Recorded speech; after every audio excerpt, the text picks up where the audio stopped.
Je dis donc quelques mots maintenant pour non pas présenter mais introduire les propos de Jean Leonetti.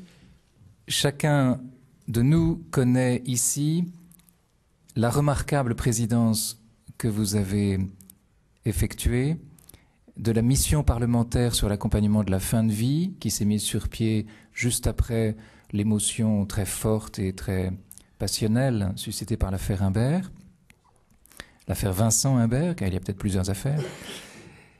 Et cette mission d'information parlementaire a conduit, comme nous le savons tous, à la loi relative aux droits des malades et à la fin de vie du 22 mars 2005, loi qui porte votre nom.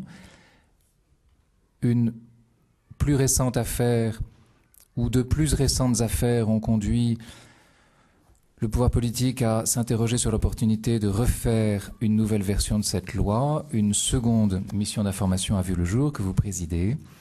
Et je crois que les auditions sont toujours en cours.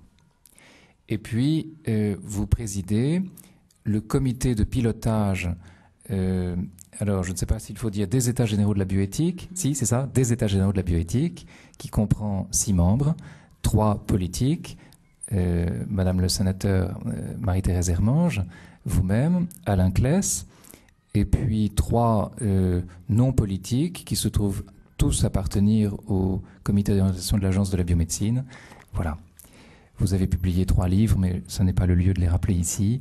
Et nous vous écoutons avec grand intérêt et grande joie. Merci. Éminence, mesdames, messieurs, d'abord merci d'être là et de découvrir ce lieu exceptionnel que je n'avais jamais visité. Ensuite, vous dire que je mesure bien combien il est difficile de parler de bioéthique, en particulier dans le contexte de notre société et aussi en essayant de faire que ce débat soit un débat populaire, sans être un débat simplifié.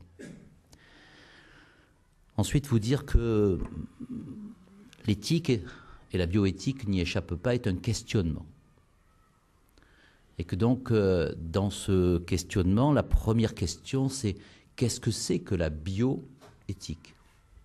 Probablement mal nommée, puisqu'elle pose des problèmes qui dépassent le simple problème du biologique et de la morale.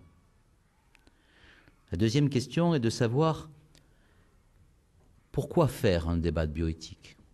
Et pourquoi le faire à la fois dans une révision législative, mais aussi le faire comme le président de la République l'a voulu, comme un grand débat citoyen. Je vais essayer de vous dire ce que je crois que la bioéthique n'est pas. Ce n'est pas d'abord le combat du progrès contre l'obscurantisme. Certains pensent que, de Galilée à Darwin, la science a à vaincre des forces qui sont celles de la morale établie, qui empêcherait la vérité scientifique de faire jour dans ses applications et dans le progrès qu'elle engendrerait pour le genre humain.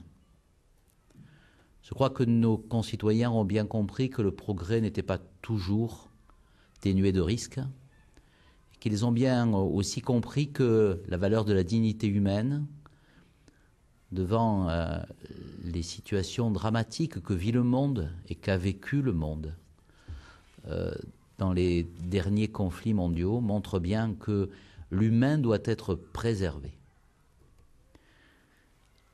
La deuxième idée, c'est que la bioéthique n'est pas une recherche de combat du bien contre le mal.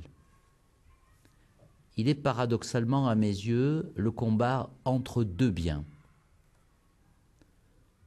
Puis-je prélever une cellule embryonnaire et remettre en question l'embryon en tant qu'être en devenir pour essayer de découvrir, peut-être à terme,